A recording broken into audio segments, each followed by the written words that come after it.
From the historic campus of Hillsdale College in Hillsdale, Michigan, where the good, the true, and the beautiful are taught, nurtured, and honored, this is the Radio Free Hillsdale Hour, bringing the activity and education of the college to listeners across the country. When Texas closes their border with barbed wire and people start to re-examine sanctuary cities, it doesn't mean that the influx has stopped. We're having some record-level entries, illegal entries at the San Diego border in Southern California.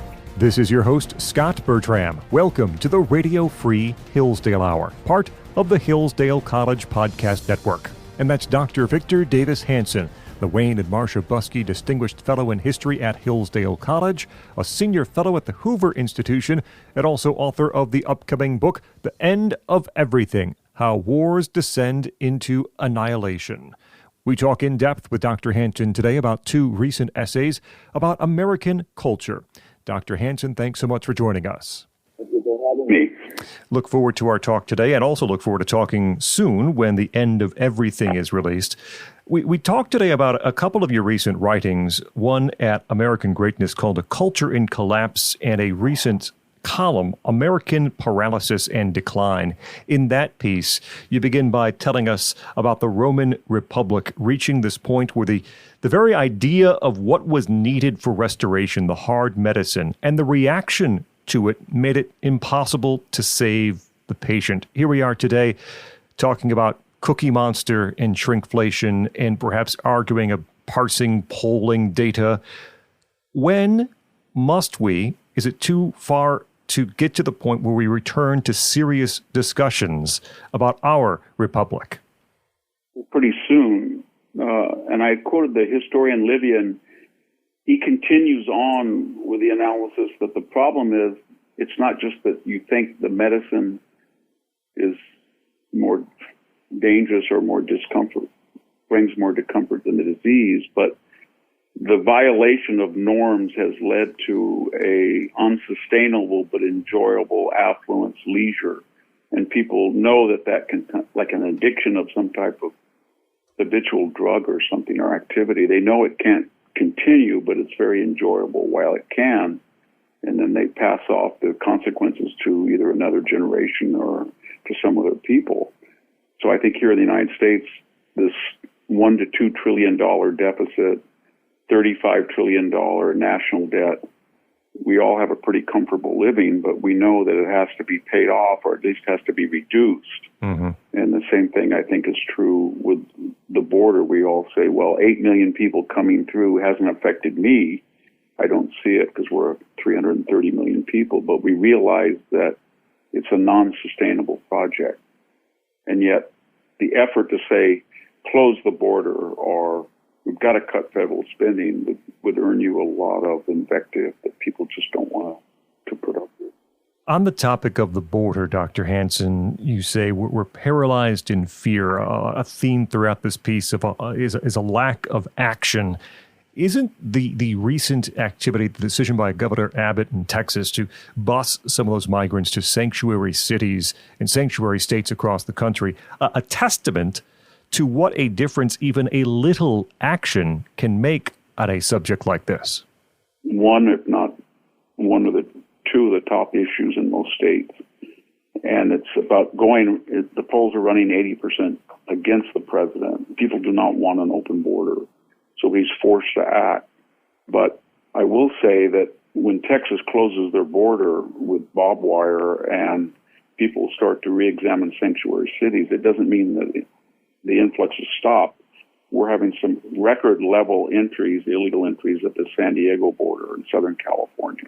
And we have a state government that is on the same page as Mr. Mayorkas and Mr. Biden, so they're welcoming in. I think we also have to reimagine what has happened. We think it's naivete or nonchalance or carelessness, but I think it's a deliberate policy. I think the left feels that under the new statutes in many swing states and in California as well, that we went from 30% absentee ballot to something called 70% in many states, mail-in or early voting ballots.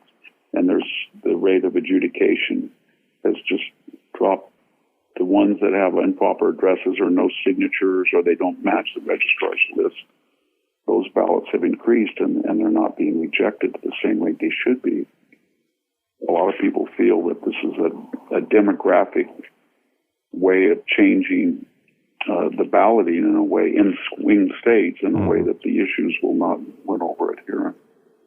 On the issue of the debt, we are adding $1 trillion in debt every 100 days at this point, which is clearly unsustainable. As we look at that issue, I mean, taking a first step, getting to a balanced budget before we even address the addition of additional debt, what's that first step to getting serious about the debt problem? There's going to be resistance because Joe Biden, as you know, increased income taxes, and so did the state. Here in California, we pay 13.3% in the top bracket, and 10% very early, and with the 38% federal and payroll taxes, Americans are paying. It's very easy to pay 55%. Well, this is in addition to property and gasoline taxes, for example. So it has to be cutting. We're going to have to cut spending and cut the size of government and limit a cabinet or two we don't need, trim down a lot of the bureaucracies, and that'll be very controversial to do. And so I think most administrations will think it has to be done, but it could cause a recession or higher interest rates or I don't know what. I mean, we've used all of the stimuli that administration usually has. That is big budget deficits, larger national debts, low interest rates. We did all of that, and we don't have any other way to stimulate the economy if we come into tough times, or we create tough times by doing the necessary medicine of reducing the budget. Talking with Victor Davis Hanson. He is Wayne and Marcia Buske Distinguished Fellow in History at Hillsdale College. A couple of recent essays, one at American Greatness, A Culture in Collapse, and more recently, American Paralysis and Decline. On the crime epidemic, and perhaps folding into the homelessness epidemic we see in places too, many businesses closing in San Francisco, pharmacies closing in the District of Columbia due to rampant shoplifting. When you look at the crime issue, you can perhaps point a finger at policing. You can perhaps point a finger at prosecutorial actions. Do you put more blame on one than the other? Yeah, I think they have something in common, and it's the same thing with the border. It's this array potpourri of critical theory, this sort of Frankfurt School that all laws are abstractions, their absolutes are not necessary, they represent the vested interest of a exploitive wealthy class, and critical legal theory, critical penal theory, critical border theory, critical race theory, they all say that you have to really destroy the laws we know it, and then use social justice as the arbiter of whether someone should be prosecuted or not. So here in California, we're even having a law that says if you're arrested for a crime, you can appeal to social justice considerations that you're in a historically or traditionally exploited group, and therefore the charge will either be dropped or mitigated. And so, again, like the border, it's an intentional policy to remake America into sort of a revolutionary radical Jacobin democracy, and not at all what our founders envisioned with a constitutional federal republic. So I think the key is that this is something that the left wanted. They may not like the popular reaction to it, or they may be afraid that the consequences of their own ideology have finally hit them personally, and they didn't have the wealth or the influence or the zip code to shield themselves from what they unleashed on others. But nevertheless, it was intentional. Before we leave this issue of crime, here in just the past 10 days or so, we saw the state of Oregon recriminalize drugs after an experiment with decriminalization. We see on Election Day in California, voters in San Francisco pivoting on the issue of drugs, requiring drug screenings for welfare benefits, pivoting on policing, bolstering the ability of police to do their job in the city of San Francisco. In those places that have taken the furthest lurches off to the left when it comes to prosecutorial conduct and what they allow in those areas, do you see a return to somewhere near the middle on those issues? Are voters finally starting to understand what's at stake? The people who voted in these policies have been now hurt by them, or at least the general environment in which they function has been hurt.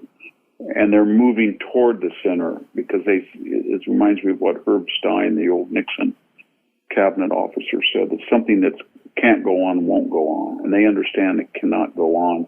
If you go down to Market Street, it looks like a medieval city in San Francisco, or you look at 30% of these beautiful buildings are unoccupied, of each building. And so people are very worried about it. And they're saying that we did this to ourselves. They understand that. There is no Republican Party to speak of in California. So I think they're beginning to wake up, but it's got to get, I'm afraid to say, I hope not, but I think it's going to have to get worse before they spring into real action. In the Culture in Collapse essay at American Greatness, amgreatness.com, there's a section on the military, and you say that confusion reigns among the public when it comes to the Afghanistan withdrawal, when it comes to how the Biden administration handled the Chinese spy balloon, how we still are addressing or not addressing the attacks in the Red Sea. And you list this long string of unanswered questions about why these things are all happening. What does the future look like for our military after considering these choices made over the past 4 years? They're short 40,000 troops, and when you talk to high-ranking officers, they're either afraid to be candid with you, or they will say it's because of gang activity or obesity, or this generation's physically unfit, or there's a tight job market. But what they do not tell you is the debacles that you mentioned in association with testimonies from Mark Milley and Lloyd Austin, the Secretary of Defense, and the former Joint Chiefs in 2022, when they basically said they were going to look out for or hunt out or scour the ranks for so-called white supremacists. And then very meekly in December of last year, they just acknowledged there was no such threat. But the problem was that they pounded that post-George Floyd theme to such a degree that people got the message, people being the white middle class. And this is the one rubric, if you look at the actual fall-off in demographics of who is not joining the military that accounts for this radical shortfall, it's primarily white, lower middle class male. And yet they had been demonized, and yet there was no necessary reason for that demonization.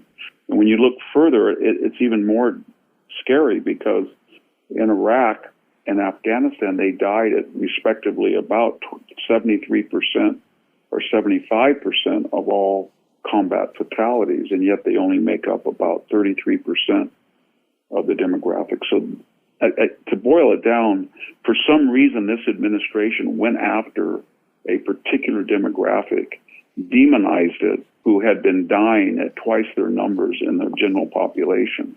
And then when you combine that with promotions and retentions based to a large degree on diversity, equity, inclusion criteria, you created the perfect storm that alienated these multi-generational families from continuing to volunteer for the military.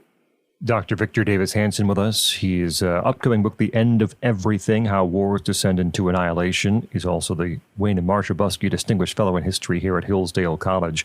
On the topic of education, which is also covered in this piece at American Greatness, A Culture in Collapse, you discuss the troubles at Harvard and really throughout much of the Ivy League, and if we expand, really throughout much of higher education.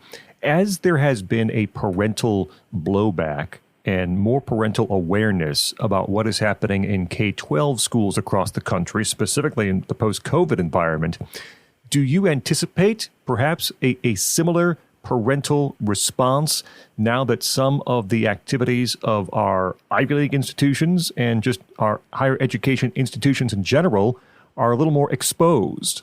It's already happening with the first sign of the drop-off in donations. Where I work at Stanford University, there's been a considerable diversion of money away from Stanford by alumni to the Hoover Institution, which is considered Stanford, but not Stanford, in the sense of being much more traditionalist. I think what's happened is two things. They look at that testimony of three college presidents early this year, and what they saw appalled them. And they see this epidemic of anti-Semitism and the suppression of free speech unless it's politically correct. And then they see things that just shock them. Separate graduations by race, separate dorms by race, separate spaces by race on campus. Repertory admission. So this year at Stanford, as the last 3 years, only 20% of the admissions were white, even though that's a 67% demographic. And that was just a deliberate racial discriminatory policy that eliminated any chance for somebody from the middle class to get into that university on merit. So I think people are aware of this now, especially as their kids are not getting in. And they're starting to look for, one of them is a college like Hillsdale. As you know, your admissions that people applying to Hillsdale are expanding, and they're not just our traditional Hillsdale student. It's going to be a big challenge for Hillsdale because you're going to be swarmed increasingly by people who admire your traditional curricula, Harvard rejects, Yale rejects, etc. And it's also prompting a national conversation because there's also a sin of omission, not just what they're doing, but what they're not doing. So a typical graduate is not aware of the basic fundamentals of American history or culture or civics. And when you talk to faculty in this third or fourth year of repertory admissions, they will tell you that they're forced to either inflate the grades or water down the course or introduce new courses, but they are not going to adhere to prior standards and die on the altar of merit because they will be singled out by these newly hired DEI czars as people who engage in systematic discrimination based on analysis of their grading if it doesn't proportionally represent people by race. So these universities are in free fall, and I think the public is not sympathetic to it. And so I think if the if there is a Trump administration, you're going to see things like taxing the endowment over a certain level. You're going to see a real questioning of the student loan program, why we have $2 trillion in unpaid student debt. The massive federal support, I think $700 or $800 million to many of these campuses, is going to come into question. I think they don't realize what they did. They awoke a sleeping dragon of the American public is very angry at them. You say that the public is baffled by the debt and the borrowing. The public is confused about the foreign policy activities of the government. Do you worry at all that there comes a disengagement point for the public in which they simply don't understand the decisions being made in Washington and why common sense solutions are not being sought on some of these issues, that they choose simply to disengage from the process in Washington? It's kind of dangerous. I think I called it once a monastery of the mind, where individuals, they look at the popular culture, the politics, and they just make a checklist. They don't watch the Emmys anymore. They do not watch the Tony Awards. They do not watch the Oscar Awards. The NBA Finals has gone from 35 million at a high down to about 2 million viewership. They have nothing to do with a lot of our they don't go to first-run movies. They stay home. And you can see that they're not participating. And the Republican Party had not won 51% of the popular vote, and I think they lost 7 out of the last 8 national elections, in part because people just didn't want to get out and vote. They've given up. I think that's a big mistake. They've got to re-energize and get back in to their civic duty to vote. Otherwise, this cultural revolution, which entails K through 12, the corporate boardroom, professional sports, the media, academia, it'll continue to do this. And when they do engage, as you saw with the Bud Light or the Target pushback or the Disney pushback, they're very effective. There's a lot of people out there, they form the majority, that are very angry at this Jacobin revolution that's going on.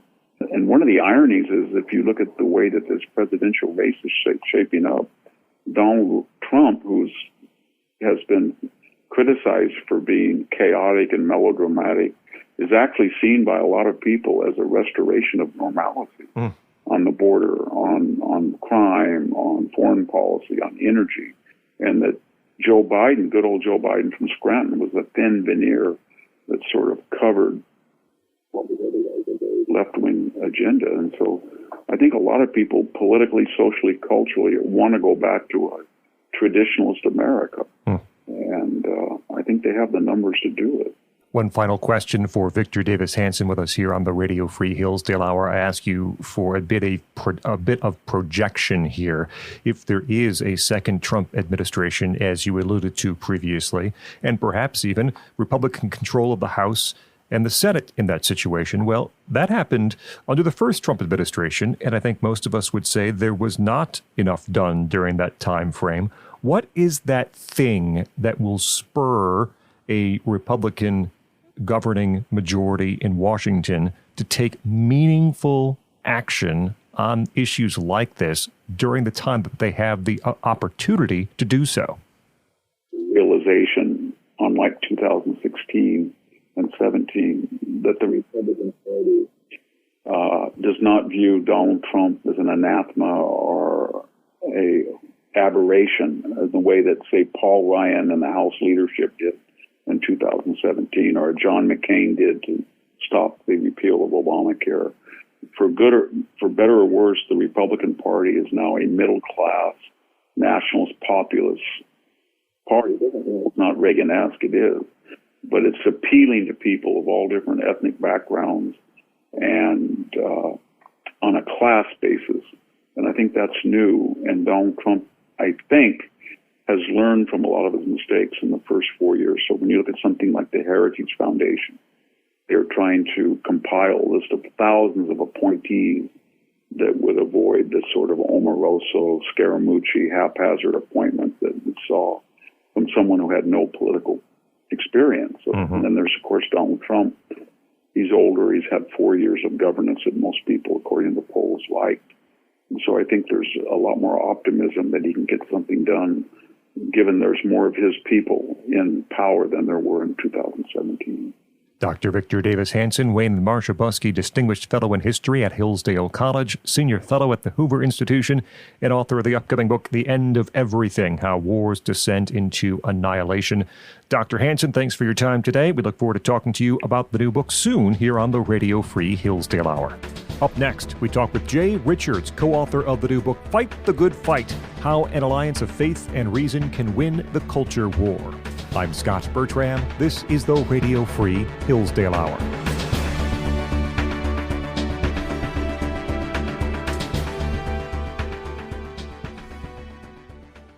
The book of Exodus is one of the central narratives of the Bible. It recounts the moment when God rescues his people from slavery in Egypt and gives them the 10 Commandments to guide their moral and religious freedom. But how well do you actually know the story? In Hillsdale College's new, free online course, The Exodus Story, you'll learn the spiritual significance of the Old Testament's most epic book. In The Exodus Story, Hillsdale College professor of English, Justin Jackson, picks up the biblical narrative where his course on Genesis ended. Join Dr. Jackson in learning about the nature of God's mercy, human freedom, and the relationship between the divine and man. Discover the beauty of God reclaiming the Israelites through his mercy and love in The Exodus Story. To enroll today and secure your spot in this completely free online course, visit hillsdale.edu/new course. That's NEWCOURSE. Hillsdale.edu/new course.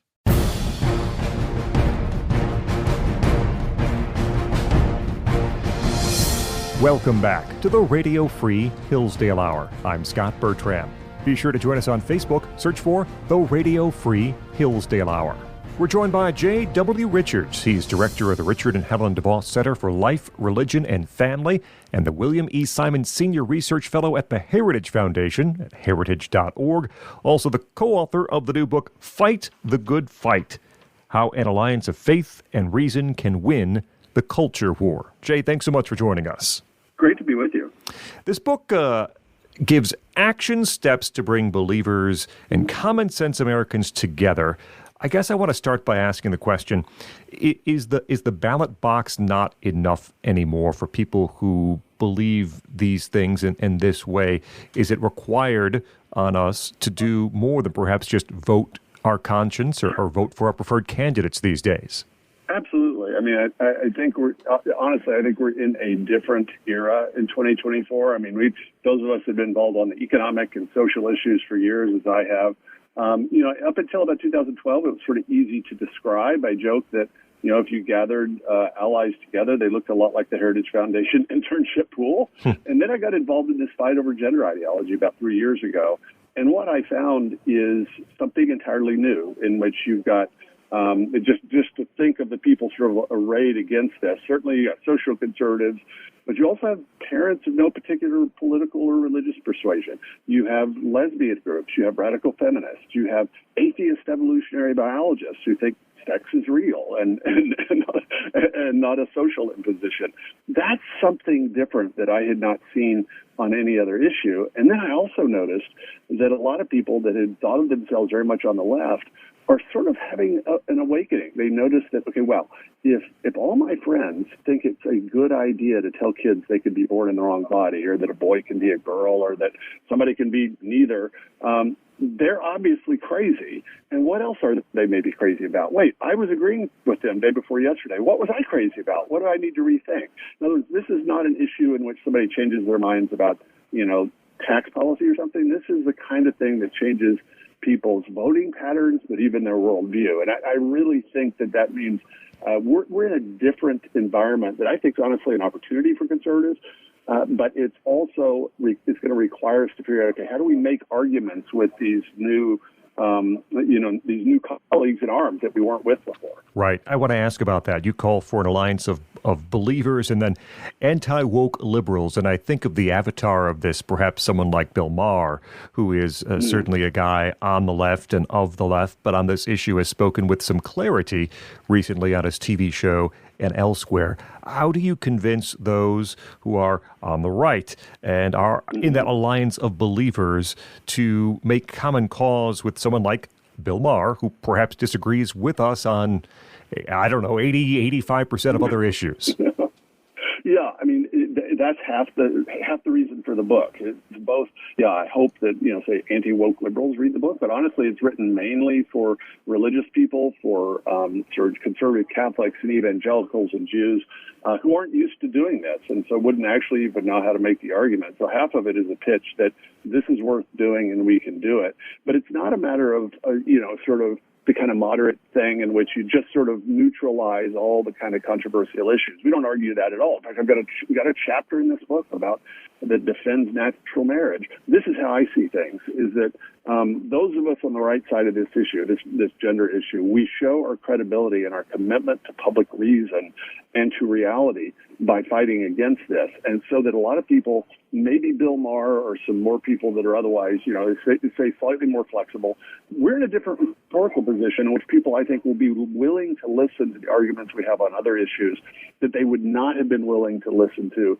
say, 5 or 10 years ago. That's what I think makes this different. I've had more discussions with sort of leftists and progressives that are with us on the gender fight in the last 3 years than I had in the rest of my career, in which they actually asked me, okay, wait, what's your view about free markets? What's your view about abortion? What's your view about marriage? And then listen, they're sort of curious. Well, if you're right on this, how else are you thinking? And that just seems different. I wanted to ask, during the COVID years, we heard this phrase, trust the science, over and over again in relation to that issue. And when it comes to something like gender ideology, is that then disconnect between the science and the ideology what is driving some toward this particular side being critical or questioning the idea of gender ideology? Absolutely. I mean, there are plenty to say, of course, about how science was used and misused during the COVID lockdowns and battle. But in this case, it's just absolutely manifest because unlike some complicated question about virology, or if you're talking about abortion, complicated questions about embryology, in the case of the sexual binary, everyone knows this. This is directly apparent to everyone's natural reason. You don't need specialized knowledge. You don't need a special revelation. And gender ideology denies that. It denies this really basic truth of biology that sex is this reproductive strategy in which you have the fusion of two differently sized gametes and then two different reproductive systems that correspond to that. This is true throughout the animal and plant kingdoms. there's no third gamete, and so sex in that sense is just strictly binary. And so this is why you can have Richard Dawkins, atheist evolutionary biologist, that's just absolutely right on this. And so I think, as a Christian, I sort of think of this, and as a Catholic, I say, well, can people have access to natural reason still?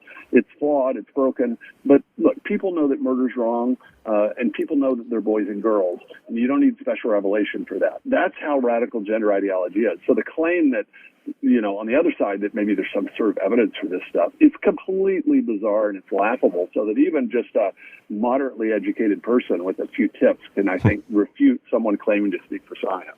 Jay Richards is with us. He is the co-author of the new book, Fight the Good Fight, How an Alliance of Faith and Reason Can Win the Culture War. That phrase, faith and reason, I wonder sometimes about this idea of faith, and we see people these days are more non-aligned with any religion whatsoever. Is this gender ideology another manifestation of faith, that people have dedicated themselves to this LGBTQ idea, to gender ideology? They believe in it. They dedicate their life, their time, and effort towards it. And does it make it more difficult to argue against it if it becomes this article of faith among those on the left or those who defend it? Oh, it's absolutely that. I mean, I have some friends that say, look, we should just call this a false religion. I think it's kind of overstating it, just because I think it's an ideology, like Marxism. In fact, I think it's kind of a species of cultural Marxism. But people hold it in the same way they hold ultimate metaphysical beliefs. In fact, gender ideology makes these implicit metaphysical claims that our bodies, our sex bodies, they don't determine our identity. What determines our identity is this thing called a gender identity, which is defined as an internal sense of gender, that's of course a circular definition, because gender's on both sides, the thing being defined in the definition, but it's detached from the body. So basically, gender ideology claims, weirdly, that we're this kind of disembodied gender soul that might or might not end up in a body that is aligned with our so-called sex assigned at birth. And so if you're sort of thinking in terms of Western history, this is actually a form of Gnosticism, a radical form of Gnosticism that denies the reality of the physical world and of the body, and says what we really are is this kind of disembodied subjective self. That's a radical thing. And so it's certainly deeply metaphysical. It's also, I think, deeply incoherent. And if you sort of push people that are, the sort of ideologues pushing this, you've got the true believers. And then I think you also have the types of people that just see this as a cultural wrecking ball. They don't mean it to be this coherent philosophical system. They just want to, quote, queer or stabilized categories. That is, destabilize our categories of male and female in reality. And their hope is that, no doubt, they have some utopian vision they think will take its place. But it's civilizational in a way that lots of other political debates simply aren't, because it strikes at what it means to be human. It strikes at reproduction, so at the family, at the very cell of society. I want to follow up on that idea of partially, at least in part, the gender ideology fight being one that has a goal of destabilization or a lack of order. Where do you see that, and what then becomes the ultimate goal? I honestly think the ultimate goal is fairly simple. It's just to destabilize. In fact, this is how I see critical race theory. Some of these, think of these sort of critical theories as kind of species of a larger genus, and that larger genus is something like cultural Marxism combined with critical theorists and French postmodernism or something like that. None of these they're not even tight like traditional Marxism in the sense that, okay, that's a clear kind of worldview with some arguments. They really are more about just being cultural wrecking balls, so that that's why, I'm a philosopher, and so I'll look at some of the claims of the people on the other side and think, well, this thing just falls apart in about 10 different ways. Of course, that's sort of missing the point, because what they just really want is to confuse people. That's why they spend so much time focusing on children. They want to prevent them from forming stable categories of adult, child, male, female. And so I really think if you want to know, okay, why are these people doing this? Some people are just genuinely distressed, and they've gotten sucked into this thing by social contagion. But the really kind of the ideologues in the know, I really do think they just understand this as one among several tools to destabilize the present order.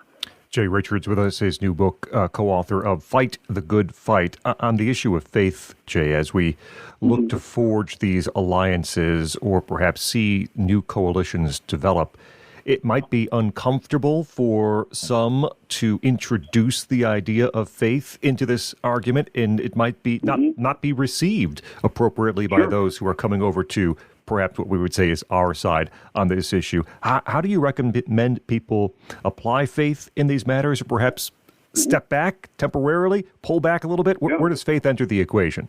Well, and so what I think is, first of all, we should just be totally honest about what our own views are, but we should also be focused like a laser beam on where other people are coming from. So if I'm wanting to persuade someone, on any particular issue, let's say my view of marriage, I might have some theological reasons for the view of marriage I hold, but I'm not going to make my arguments based on those if somebody doesn't share those. You want to make arguments that are based on common premises. And so that's why in virtually every chapter of this book, whether we're talking about something like marriage or something like trade or immigration, we try to model both. Okay, here's what a theological argument looks like, but here's what a natural reason argument looks like, in which you can appeal to someone without presupposing theological categories. And I think that sometimes for Christians in the public square, they're sort of divided on this. They feel like to make a moral argument, for instance, in the public square means to make an explicit theological or biblical argument. And the American founders knew that wasn't true. We have access to natural law, the natural moral law. Atheists know that it's wrong to torture children for the fun of it, just as much as any Southern Baptist. And so I think it helps for people of faith to remember that. Appeal to the deliverances of reason that people have, because, I mean, look, Richard Dawkins, whom I disagree with on a lot of stuff, he's got it right when it comes to biology, so I'm going to make an argument to him that appeals to those things he already knows. Jay, are people of faith and are different religions aligned on this topic, or is there still a need, or also a need, to preach to the choir on this topic? There's absolutely a need to preach to the choir on this topic. I mean, the truth of the matter is, whether you're Protestant or Catholic or Jewish, of course, among Catholics, there's a kind of range of views. Now, official Catholic catechism is going to be really clear about gender ideology, but you might have a Catholic parish or a Catholic teacher that's just completely bought into, whatever the ambient culture is. And so very often, even helping people of faith to think clearly about their own faith, that's constantly a work. And that's been true at every time and place in which, if you're a Christian, the church, you want, hopefully, to influence the culture, but the culture can also influence the church in good or bad ways, in this case, in bad ways. So the argument that sort of the whole time that we make in the book is both the theology, here's how you argue this if you're thinking in theological terms, and here's how you argue this if you're just making a public argument. And I think, along with John Paul II, that faith and reason, properly construed, they mutually reinforce each other. They're not in conflict. J.W. Richards is co-author of the new book, Fight the Good Fight, How an Alliance of Faith and Reason Can Win the Culture War. That's available now. Jay, thanks so much for joining us here on the Radio Free Hillsdale Hour. So great to be with you.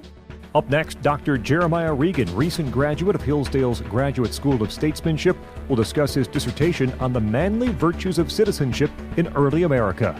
I'm Scot Bertram. This is the Radio Free Hillsdale Hour.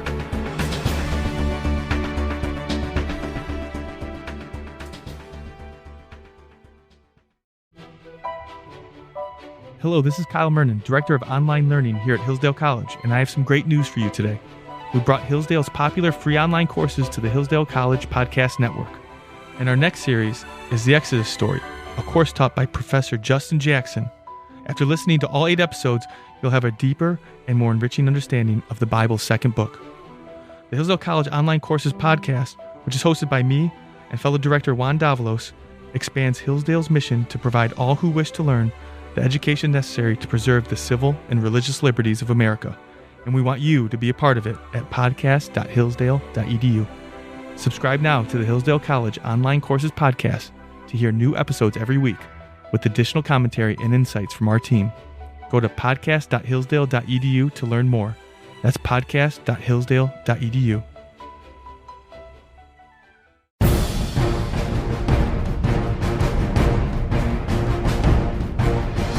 Welcome Welcome back to the Radio Free Hillsdale Hour. I'm Scot Bertram.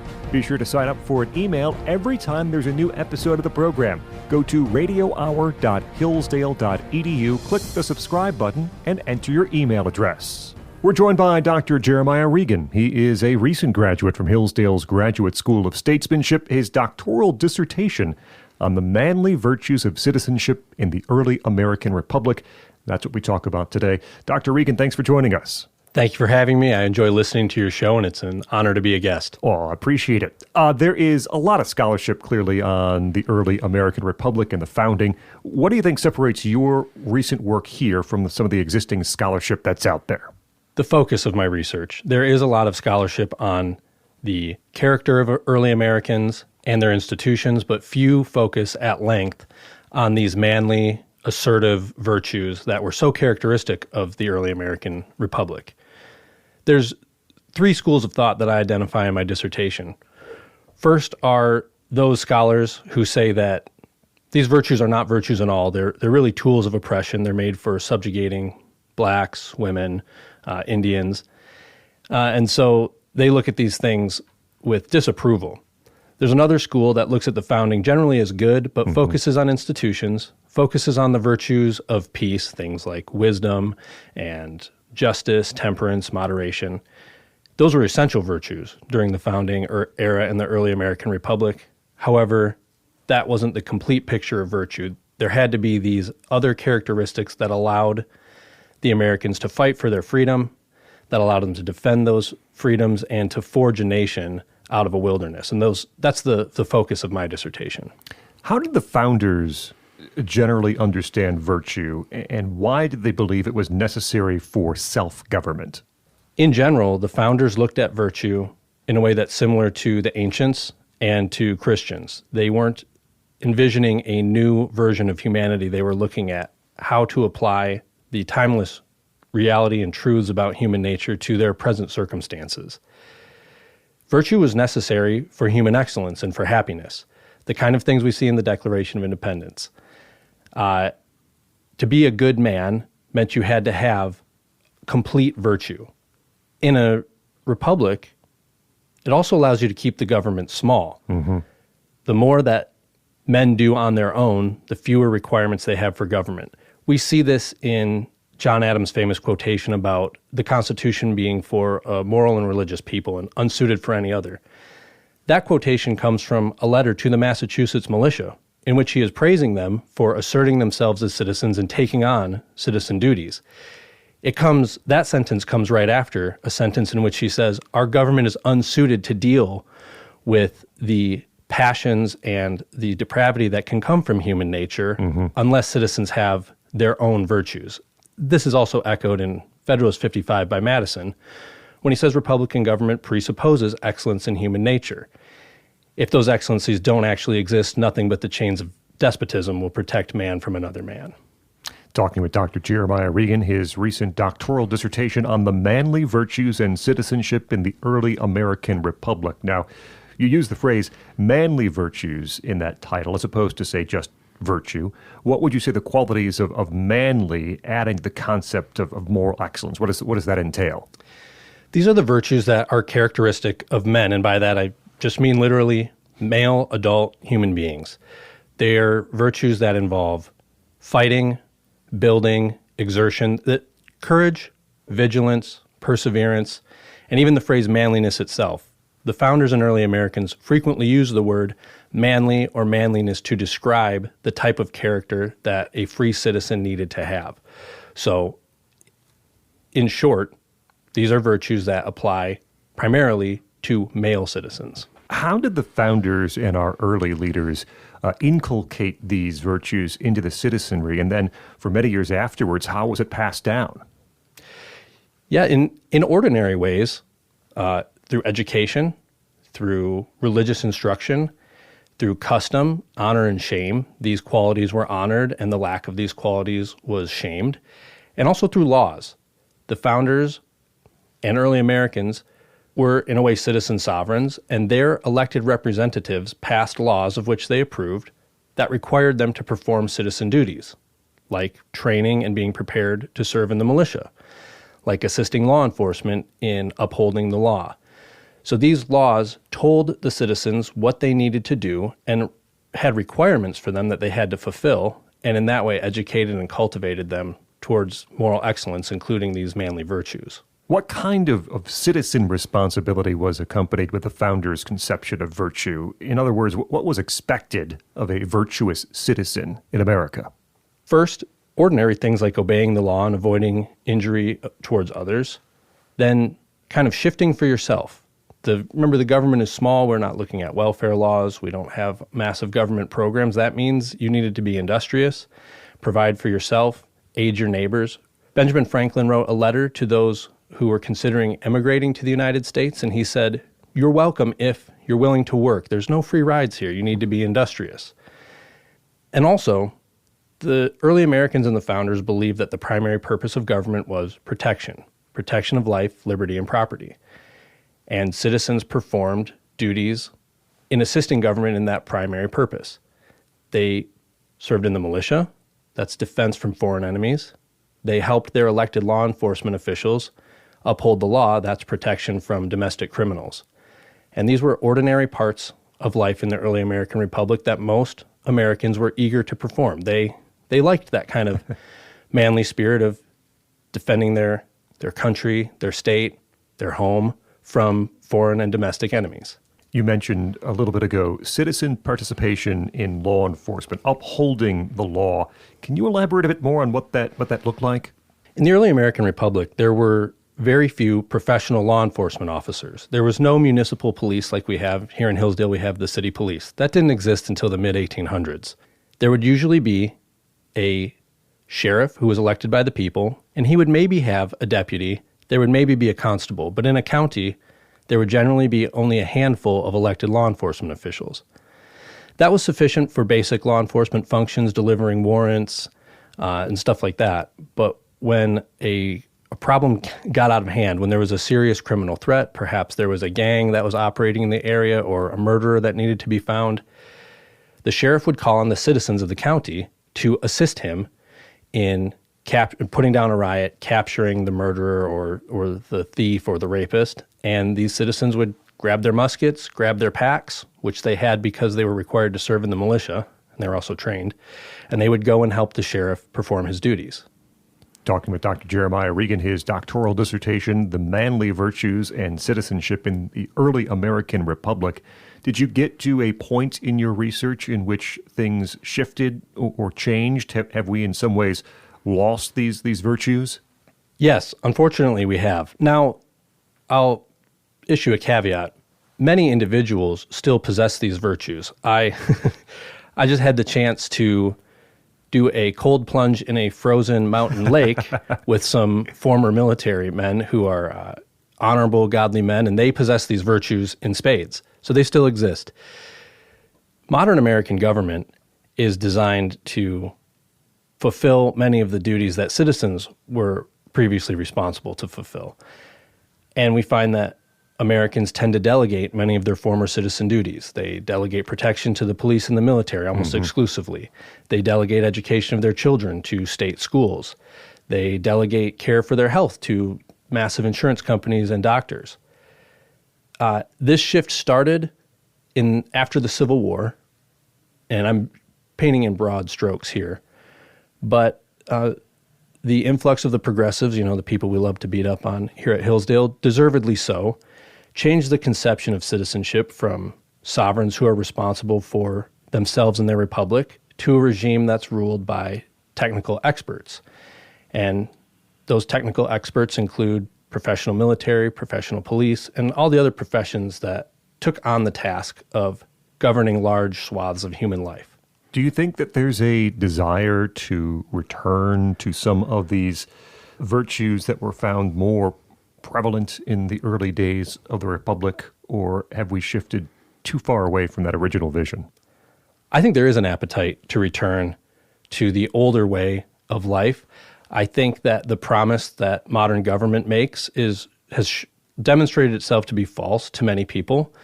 And I think you see it in small communities like Hillsdale and many others in which people are starting to raise chickens or get some animals and be a little bit less dependent on the grocery store, to exercise and make better choices about what they eat so their bodies are healthier and they are more self-sufficient and they're happier. You see people arming themselves and taking self-defense classes so that they can be an asset to their community, so they can defend themselves and their family and loved ones. So I do think there's an appetite to return to this older idea of human excellence and citizenship, and to reject the modern view that you can't do these things yourself, you need an expert to do them for you. The early Americans didn't believe that, and I think there's many people today who don't believe that and are reasserting their citizen virtues and recalling the older way of life, which is a good thing. As you look at your research into the early American Republic and these virtues and the citizenship required of Americans, is there a particular avatar or example that you picture when you look back at those times? There's so many great examples, many of whom people are familiar with: George Washington, Andrew Jackson, the citizens of Kentucky. There's a striking tale about them tracking down a serial killer, two serial killer brothers, actually. They killed one in attempting to capture him and brought the other one in for regular jury trial and sentencing, after which he was hung. That's the Hart brothers. But perhaps my favorite example is Daniel Boone. Everyone knows about Daniel Boone, and I'll admit that I kind of looked at him as a redneck folk hero.